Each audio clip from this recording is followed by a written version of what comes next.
The manuscript arrived on a Tuesday morning in October, wrapped in oiled cloth and bearing the seal of the Historical Society of New England. Inside, yellowed pages in careful copperplate script told of documents discovered in the foundation of a demolished theater in the Berkshire Mountains. The archivist's note was brief, found sealed in a lead box beneath the cornerstone. Authenticity verified through paper analysis and ink dating. 1734. Thought you might find this of interest for your dark history research. The first page bore a simple inscription in faded brown ink, and true and faithful account of the tragic events at Ravens Hollow Playhouse, being set down by one who witnessed the depravity therein, for the edification and warning of future generations. Below, an address in the Massachusetts wilderness, coordinates that led deep into mountains where winter comes early and secrets freeze in the ground for centuries. The handwriting was steady at first, the work of an educated person recording events with scholarly precision. But as the pages progressed, the script grew increasingly erratic, words scratched out and rewritten, ink blots marking places where the quill had trembled in unsteady hands. Before we go on, tell me in the comments where you are watching from. If this is your first time here, subscribe, because the story I am about to tell goes beyond anything you can imagine. The documents you are about to hear were never meant to survive, hidden for 3 centuries by someone who understood that some truths are too dangerous for any age to bear. The final page contained a crude map sketched in what appeared to be charcoal, marking the location of a playhouse in a valley where no village had ever stood according to any colonial record. This was not just crime, this was theater that devoured its own patrons, one gentleman at a time, in the depths of the American wilderness. In the autumn of 1734, the Pemberton Players arrived in the settlement of Millfield, like harbingers of culture in a landscape of stumps and stone walls. They traveled in 3 wagons pulled by tired horses, their costumes packed in wooden chests that smelled of lavender and old dreams. Arthur Pemberton managed the troop with the precision of a merchant counting coin, his wire-rimmed spectacles always catching the firelight as he polished them with nervous devotion. His daughter Elara served as seamstress and wardrobe keeper, her needle as sharp as her eye for human nature. She watched everything, recorded everything in her methodical way, the seamstress who would eventually document their descent into darkness. But it was Silas Vane who commanded the stage, the actor whose voice could charm magistrates and whose theatrical passion burned like fever in his dark eyes. The company consisted of 12 souls in total: principal players, supporting actors, a carpenter named Liam Hartwell, whose hands bore the scars of 1,000 splinters, and Madame Cordelia, the aging leading lady who wore her paste jewelry even in the bitter mountain cold. They were a family bound by art and necessity, traveling from settlement to settlement, bringing Shakespeare and Marlowe to places that had forgotten such refinements existed beyond the ocean. What the good citizens of Millfield did not know, what Arthur's careful ledger revealed in columns of red ink, was that the Pemberton Players were drowning in debt. 3 years of poor receipts, broken contracts with colonial theaters, and the constant expense of travel had left them owing nearly £200 sterling, a fortune that would take decades to repay. Arthur Pemberton was a man watching his life's work crumble like autumn leaves, and desperate men make choices that would horrify their former selves.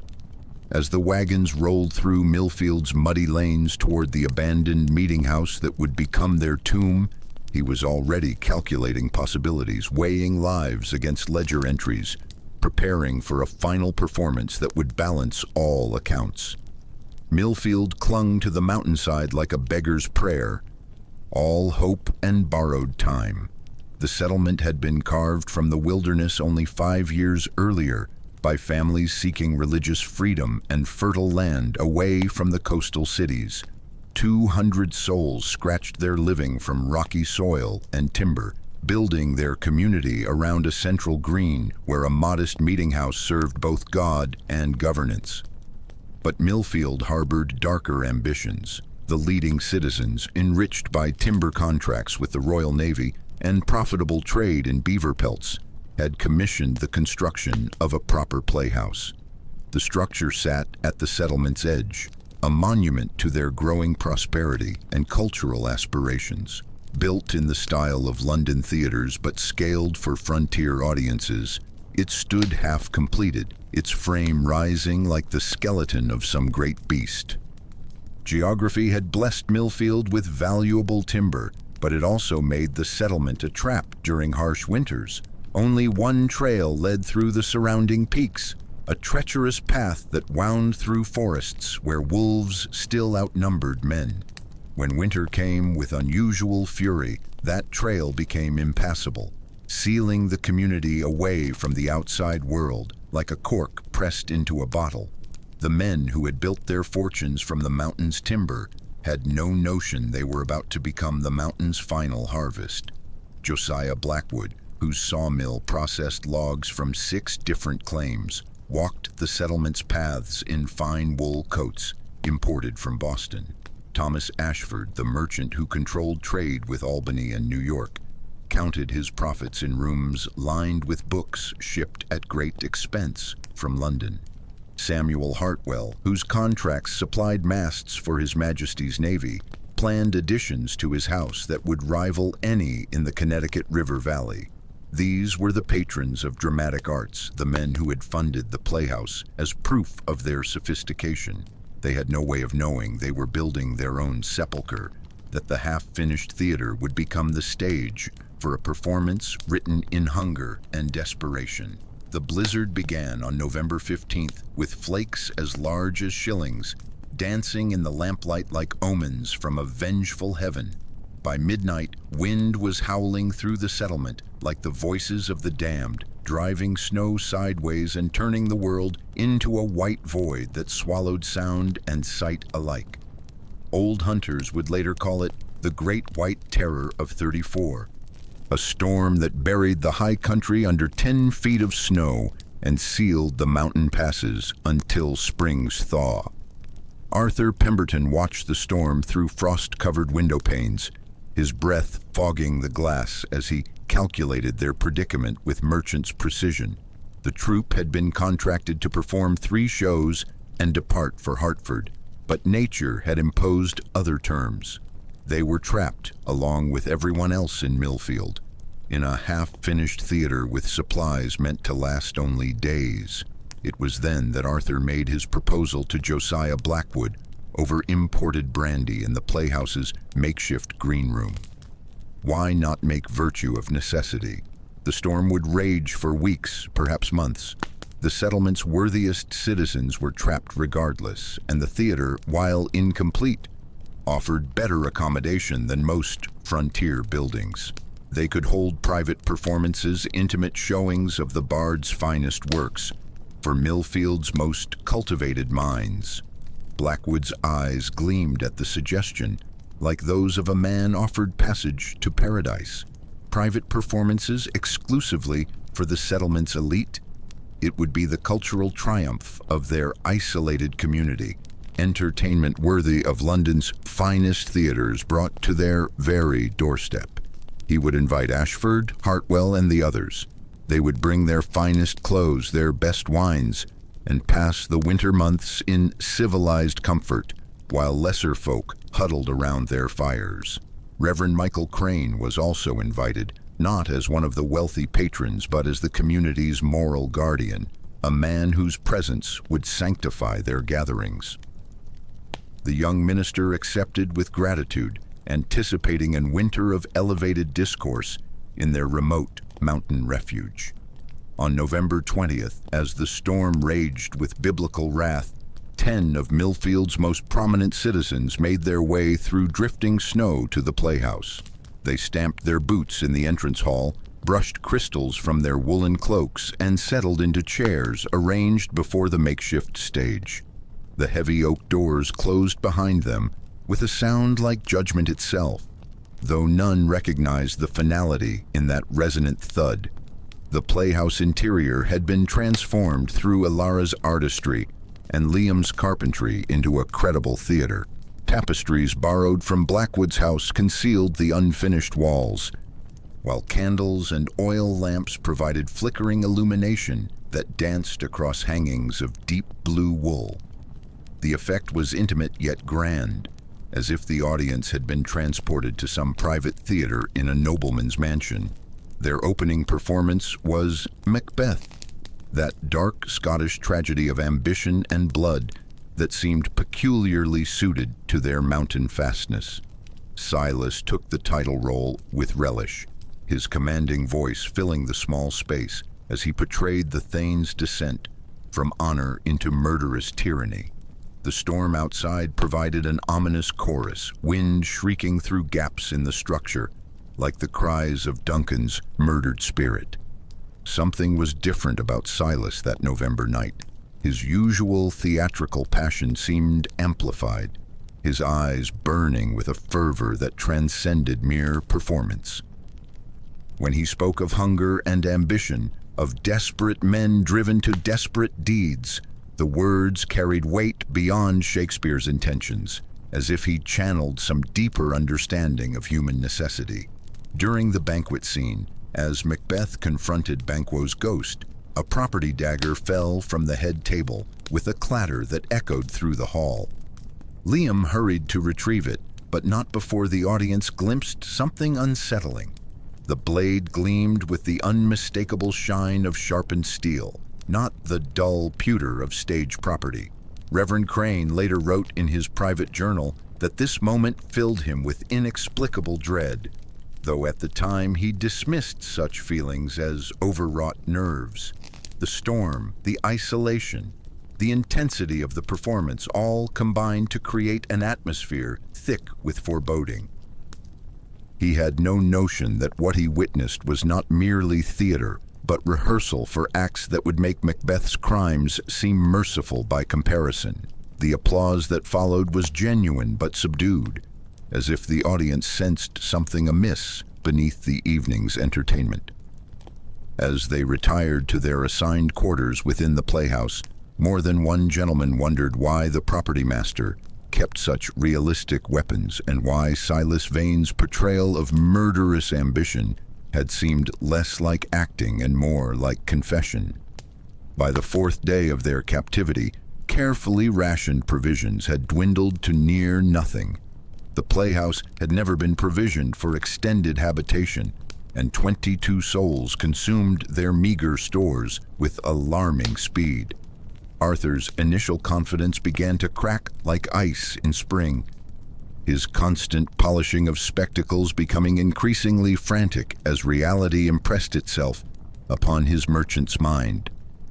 The gentlemen of Millfield, accustomed to abundance and comfort, began voicing complaints about their reduced circumstances. Josiah Blackwood, whose appetite matched his prosperity, grumbled about thin porridge and stale bread.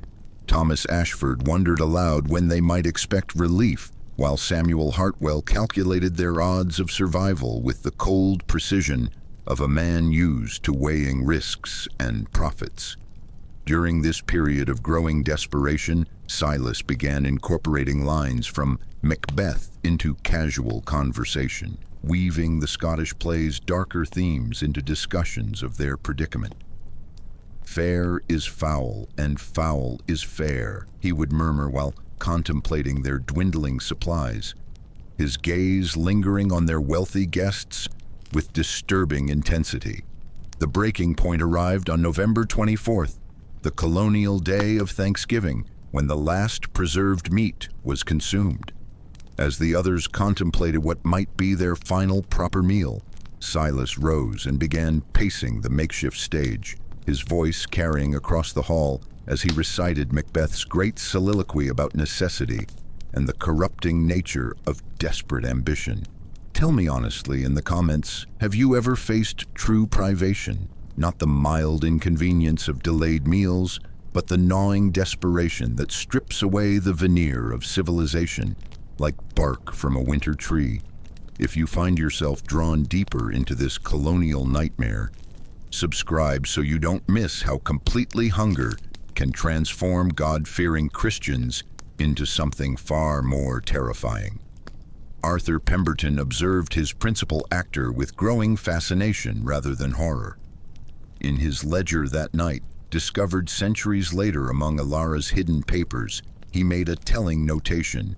SV presents novel solutions to our circumstances, must consider all expedients for company preservation. The merchant in him was already calculating, weighing moral considerations against practical necessities, preparing to cross boundaries that Christian civilization had deemed inviolable. The scheme emerged through whispered conferences in the playhouse's darkest corners, born from Arthur's merchant pragmatism and Silas's theatrical vision. They would use Macbeth not merely as entertainment, but as blueprint for survival. The Scottish play's themes of murder and ambition would provide perfect camouflage for what necessity demanded. Roles were distributed with the efficiency of a stage production. Silas would continue as their charismatic leader, using his commanding presence to maintain their guests' calm confidence. Liam Hartwell, whose carpenter's hands were skilled with sharp tools, would handle the more practical aspects of their design. Madame Cordelia, desperate to preserve her fading beauty through any means, embraced the plan with surprising enthusiasm. The first target was selected through careful deliberation. Josiah Blackwood, the most vocal in his complaints and demands, had been testing everyone's patience with his constant criticism. More significantly, he was the largest man among them, promising substantial nourishment for their desperate band. Arthur's ledger, discovered centuries later, contained a chilling inventory. JB, estimated dressed weight 170 pounds, should provide adequate protein for 8 to 10 days if carefully managed. Reverend Crane, whose chamber adjoined the main hall, began noticing disturbing sounds during the night hours. The scraping of something heavy being dragged across wooden planks. The rhythmic rasping of metal on metal that continued for hours after the others had supposedly retired. When he inquired about Blackwood's absence the following morning, Silas explained that the mill owner had taken suddenly ill and was recovering in a back chamber, too weakened to join their morning prayers. The minister's journal entry from November 26th reveals his growing unease. Brother Blackwood's malady appears to have worsened overnight. I offered to minister to his spiritual needs, but was informed he was sleeping and should not be disturbed. There is a peculiar aroma in the air, reminiscent of roasting pork, though we possess no such provisions. Silas assures me that Liam discovered some preserved ham in the cellar stores, yet I have observed no cellar in this unfinished structure. What Reverend Crane could not have known was that the preserved ham gracing their Thanksgiving feast was indeed fresh meat, carefully prepared by hands that had acquired new and terrible skills in the darkness of their imprisonment. The transformation from Christian actors to something far more primitive had begun, and there would be no final curtain to end their performance. Reverend Michael Crane's private journal became the most damning testament to the events that transpired within the playhouse during those dark winter months. His daily entries, initially filled with prayers for deliverance and gratitude for their cultural diversions, gradually transformed into a chronicle of mounting horror as he began perceiving the truth behind their circumstances. November 27th, Brother Ashford appears to have contracted whatever malady afflicts Brother Blackwood. He participated in morning prayers yesterday, offering thanks for our continued preservation, but has not appeared since. Silas reports he is resting, recovering his strength, yet I detect no sounds of illness through these thin partitions, only that dreadful scraping in the night, like furniture being moved by unseen hands. November 28th, I begin to suspect that some unnatural wickedness has taken root within these walls. Brother Hartwell inquired after both Blackwood and Ashford during our evening meal, but Silas deflected such questions with quotations from the Scottish play. "Things bad begun make strong themselves by ill," he said, and something in his countenance chilled my very soul. The young minister's faith became both anchor and burden in the growing madness. His theological training demanded that he act, that he confront what his conscience suspected, but his physical weakness from hunger and his isolation made resistance seem futile.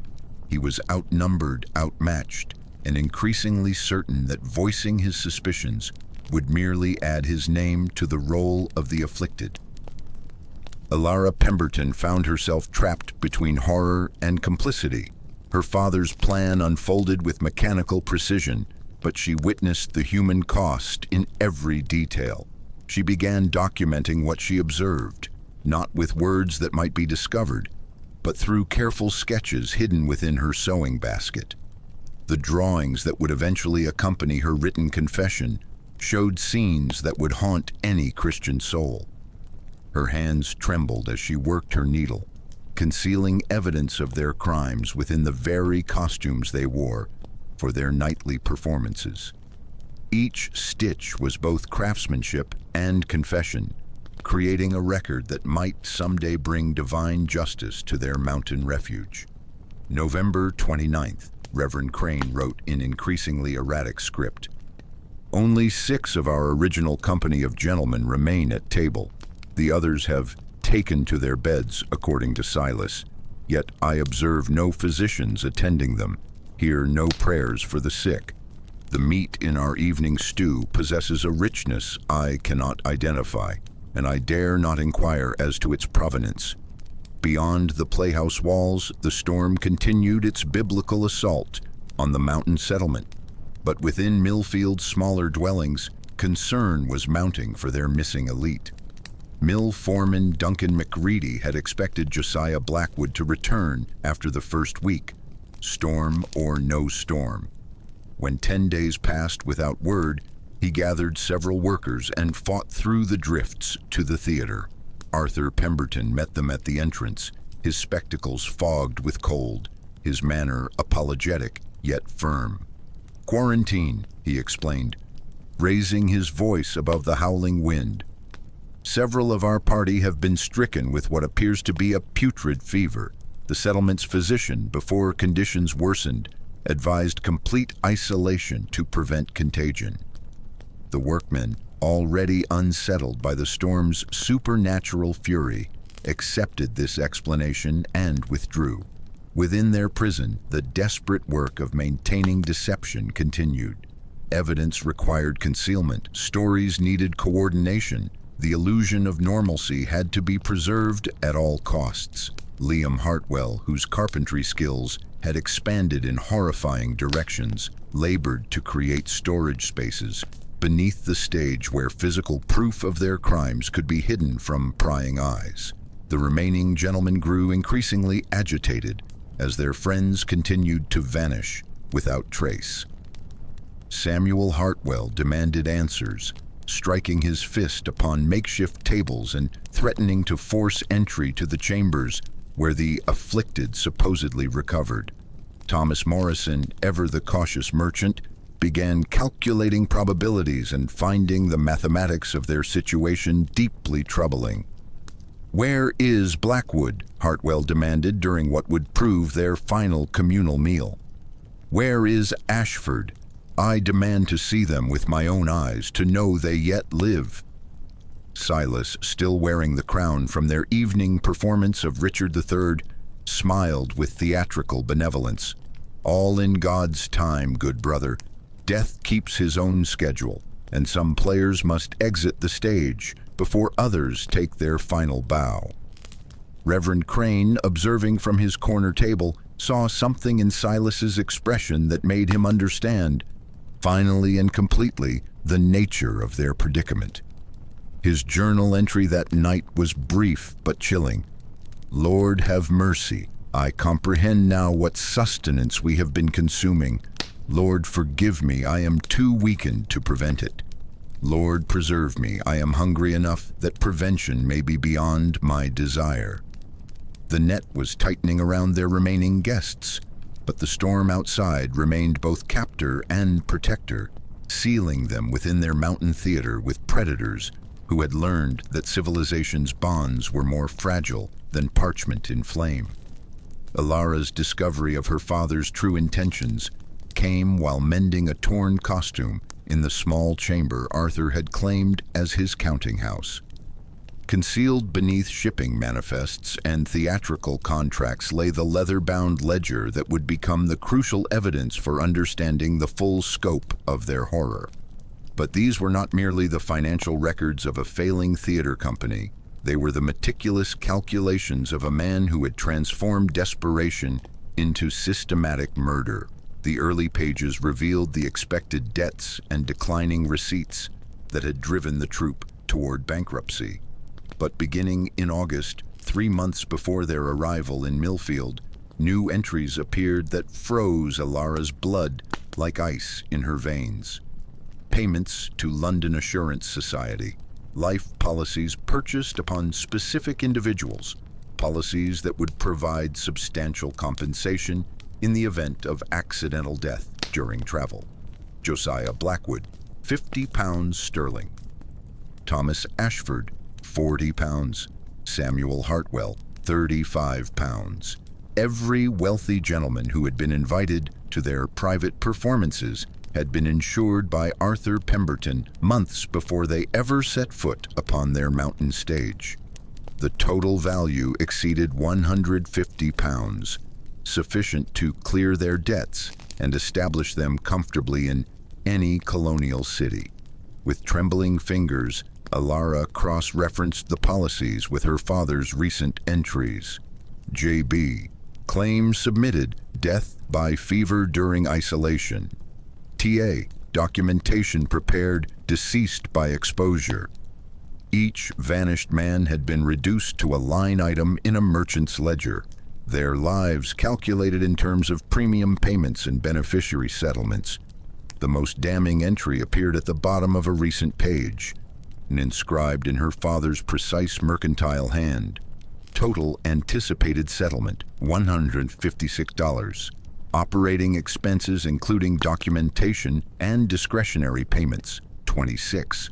Net profit after company dissolution, $130. Note, SV's theatrical enthusiasm provides excellent cover for necessary business practices. Arthur had never been driven mad by hunger or desperation. He had orchestrated this from the beginning, using the company's poverty and Silas's instability as instruments in an elaborate insurance fraud. The cannibalism, the theatrical murders, even the storm itself, had been woven into a scheme that would enrich him while providing perfect justification for mass disappearances. Alara's horror deepened as she recognized her own unwitting complicity. Every costume she had sewn, every performance she had facilitated, had been part of this monstrous production. Her sketches, intended as evidence of their crimes, might instead be interpreted as documentation of her participation. She was not merely witness to her father's sins, but unwilling accomplice in a performance that had devoured its own audience. The confrontation erupted on December's first day, as autumn died in wind and darkness. Alara discovered her father in his makeshift counting house, updating the ledger by candlelight, while the storm raged outside with undiminished fury. Her hands shook as she placed the insurance documents upon his desk, her voice barely audible above the howling tempest. "I know what you have done," she whispered, her words carrying the weight of discovery and betrayal. "This was never about survival. You planned this. You planned it all."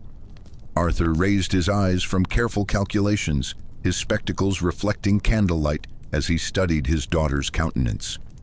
For a long moment, only the storm and the scratch of wind-driven snow against shutters broke the silence. Then he smiled, the expression cold and practical as a merchant calculating profit margins. "I plan to preserve us," he said simply. "I plan to secure our future. Do you imagine I took pleasure in watching you mend costumes with thread pulled from burial shrouds? Do you think I enjoyed seeing Madame Cordelia trade her jewelry for bread money? He gestured toward the ledger, its pages filled with debts and desperate schemes. This was commerce, Alara, nothing more or less. The sound of raised voices drew Silas from the main hall, his eyes still bright with performance fever. When he observed the insurance documents spread across Arthur's desk, his expression shifted from confusion to rage to something approaching betrayal. "You used me," he said, his magnificent voice reduced to a whisper. "You used my art, my passion, my vision for mere money." "I used your madness," Arthur replied, his voice steady and cold as winter stone. "I gave it purpose and direction. Without my planning, you would have starved reciting Shakespeare to empty chairs. I made your theatrical vision profitable." The violence that followed was swift and brutal. Silas, whose hands had grown accustomed to sharper implements than stage properties, lunged across the desk with a carpenter's awl gripped in his fist. Arthur fell backward, his spectacles flying to shatter against the wall. Liam Hartwell, drawn by the commotion, grappled with the enraged actor while Alara screamed. The musket shot came from Reverend Crane, who had kept a small firearm concealed among his belongings since their second week of captivity. The young minister stood in the doorway, smoke curling from the barrel, his face pale but resolute. "In the name of Almighty God," he said, his voice shaking like autumn leaves, "let this abomination end." In the sudden silence following the musket's report, with Arthur Pemberton bleeding upon the floor of his makeshift counting house, the full architecture of horror became visible. The insurance fraud had been the foundation upon which all other crimes were built, a rational business plan that had provided structure for irrational acts of desperation and hunger. Arthur had orchestrated everything with the precision of a master playwright. The selection of Millfield, with its isolation and prosperous timber merchants, the timing of their arrival, calculated to coincide with the worst winter weather in decades. Even the choice of Macbeth as their repertoire had been deliberate, providing narrative framework that would justify whatever necessity demanded. Silas Vane had been the perfect unwitting instrument, his theatrical intensity and growing hunger making him eager to embrace the role of murderous sovereign. Arthur had fed his madness with quotations from the Scottish play, channeled his desperation into systematic killing, and used his charisma to maintain their remaining victims' confidence and compliance. The cannibalism itself had been theater, designed to provide cover for disappearances while seeming too fantastic for rational minds to credit. Who would believe that respectable colonial actors had consumed their patrons? The story would be dismissed as frontier superstition, allowing insurance claims to proceed without serious investigation. Reverend Crane's journal, clutched in his hands when rescue finally came, provided the final pieces of their puzzle. Arthur Pemberton was never driven to madness by hunger or desperation. He was a merchant who perceived opportunity in our privation and exploited it with ruthless efficiency. He transformed us all into players in his grotesque drama, assigning us roles we never auditioned for, making us complicit in sins we never chose to commit. The young minister had realized too late that he was not witnessing madness but method. The seemingly random acts of cannibalistic violence had been carefully planned business murders, designed to appear as desperate acts of starving performers. Every detail had been calculated for maximum profit and minimum risk of discovery. Even Alara's documentation, her hidden sketches and careful records, had been anticipated by her father. In his final ledger entries found after his death, Arthur had written, "EP's artistic evidence will serve to verify our isolation and desperation, supporting insurance claims." Her sensitive temperament makes her ideal witness, to unfortunate circumstances. The merchant had thought of everything except that his own daughter might possess the courage to expose his crimes to divine justice. The storm broke on December 15, 1734, after 4 weeks of supernatural fury that had sealed Millfield away from the world like Jonah in the whale's belly. The rescue party, led by Captain Isaiah Bradford of the Colonial Militia and volunteers from Springfield, found the playhouse door standing ajar, snow drifting across the entrance hall like salt from a divine judgment.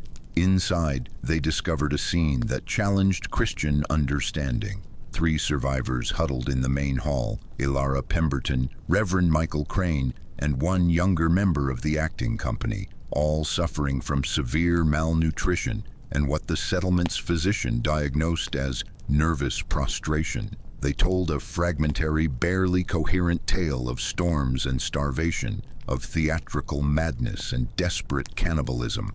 The bodies they found told a different story. Arthur Pemberton lay in his chamber, killed by a single musket ball to the chest.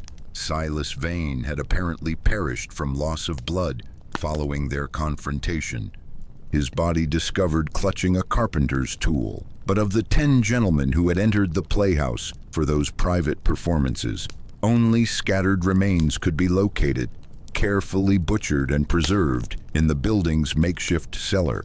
Captain Bradford, a practical soldier faced with an impossible situation, chose the path of administrative convenience. His official report described the incident as a tragedy of isolation and starvation, with the missing men presumed dead from exposure while attempting to depart the playhouse during the storm's worst fury. Evidence of cannibalism was noted but attributed to desperate acts of starving performers who had discovered the bodies after the gentlemen died naturally. The insurance companies, confronted with claims totaling over £100 sterling and lacking conclusive proof of fraud, quietly settled with the mysterious beneficiary listed in Arthur's papers as J. Smith of Boston. No such person could be located, leading investigators to assume the money had been claimed by an accomplice who had since vanished into the colonial wilderness. Elara Pemberton spent 8 months in a Boston hospital, officially suffering from nervous exhaustion brought on by her traumatic experience. During her confinement, she began writing, filling page after page with detailed accounts of what had truly transpired in their mountain theater. But when she attempted to share her testimony with authorities, she was dismissed as a traumatized woman whose memories had been corrupted by her ordeal. The case was quietly closed in the spring of 1735, official records sealed to protect the families of the deceased. Millfield itself began to decline as timber contracts ended and younger residents departed for more promising territories. By 1750, it was abandoned, and the playhouse stood empty, its grand aspirations reduced to rotting timber and whispered legends. What Captain Bradford and the insurance investigators never discovered was Elara's cache of evidence, concealed within a lead-lined box and buried beneath the playhouse's foundation stones. Her sketches, her father's complete ledgers, copies of the insurance policies, and Reverend Crane's journal, all carefully preserved and documented with the precision of a court scribe preparing for divine judgment. For 30 years, Elara lived quietly in Boston, working as a seamstress and bearing the weight of her terrible knowledge. She never married, never spoke publicly of her experiences, but she never ceased documenting the truth. In her modest chamber, she maintained a shrine of evidence, adding newspaper accounts of insurance fraud, reports of theatrical tragedies, anything that might help future investigators comprehend the scope of her father's crimes. In 1765, as her health began failing, Elara made her final preparations. She arranged for her evidence to be sealed in waterproof containers and hidden in various locations throughout New England, with instructions that they be opened only after sufficient time had passed for all involved parties to face divine judgment. Her last will and testament, discovered after her death, revealed the locations of these caches to trustees who would ensure the truth eventually emerged. The manuscript that reached my hands centuries later was Alara's final testimony, her ultimate attempt to ensure that justice would not perish with her. In careful copperplate script, she had recorded every detail of their mountain horror, identifying her father as the architect, Silas as his unwitting tool, and herself as a coward who had documented evil but failed to prevent it. But her confession went beyond mere recitation of facts. In pages that revealed her deepest anguish, she wrote, "I have learned that the greatest monsters wear no frightening visage, carry no bloody weapons, speak no blasphemous oaths. They keep careful books, polish their spectacles, and calculate human lives with the same precision they apply to commodity prices. My father was no madman driven to desperate acts by hunger. He was a merchant who discovered that murder could be profitable and used our desperation as his instrument. If you have followed this colonial nightmare to its conclusion, if you understand that human greed can disguise itself as survival necessity, then subscribe and share this with others who need to know that the most dangerous predators often appear as respectable businessmen keeping meticulous accounts. Today, the ruins of what historians call Ravens Hollow Playhouse lie hidden beneath centuries of forest growth in the Berkshire Mountains, its location known only through Alara's careful maps and the persistence of local legend. Hikers occasionally discover foundation stones and rotting timber, most drawn by ghost stories rather than any understanding of the calculated horror that once unfolded beneath those vanished rafters. The truth, as it inevitably does, has transformed into folklore. Local residents speak of phantom applause echoing through the mountains on stormy nights, of the scent of roasting meat drifting from the ruins when snow falls heavy among the pines. They tell tales of the silent theater, where the final performance never ended and the audience never departed. But the real horror was never supernatural. It was the methodical transformation of art into commerce, of human desperation into business opportunity, of fellow Christians into inventory in a merchant's ledger. Arthur Pemberton's greatest performance was convincing the world that hunger had driven him mad, when in truth greed had driven him sane with terrible clarity. The insurance money was never recovered. Colonial investigators theorized that J. Smith of Boston had been Arthur himself, using false identity to claim settlements posthumously through an accomplice. But no accomplice was ever identified. No banking records discovered, no trail of the money traced through colonial commerce. 150 pounds sterling, a considerable fortune in 1734, vanished as completely as the men who had died to generate it. What endures is silence. The Playhouse never hosted another live performance. The Pemberton Players dissolved, surviving members scattering to other companies and other stages, carrying their secrets like brands upon their souls. The settlement of Millfield withered and died, its timber claims exhausted, its grand dreams buried beneath decades of snow and neglect. In that silence lies the only honest review the Pemberton Players ever received. No applause, no encores, no calls for the actors to take their bows. Only wind through broken timber and the weight of snow on abandoned dreams. Nature's final curtain on a performance that should never have opened. The most chilling truth is not that desperate Christians became monsters, but that a monster used desperate Christians as instruments in his orchestra of fraud.